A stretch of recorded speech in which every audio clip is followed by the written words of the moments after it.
అద్భుతాలు జరగడం మంచిదనుకుంటాం, జరుగుతాయని నమ్ముతాం కూడా. కానీ తరువాత తెలుస్తుంది అది విధి, మన పిచ్చి అని.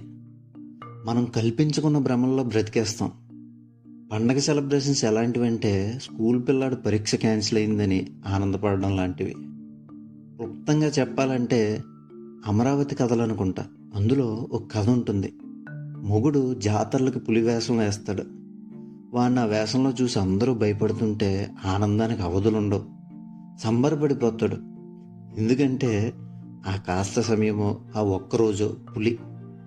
ఇంటికి వచ్చాక గయ్యాలి పిల్లం ముందు కుక్కిన పేన్లో పడి ఉంటాడు. మనం కూడా అంతే. క్యాలెండర్ మారితే పిల్లాడి ఎగ్జామ్ పోస్ట్ పోన్ అయిందని ఆనందపడే అమాయకులం.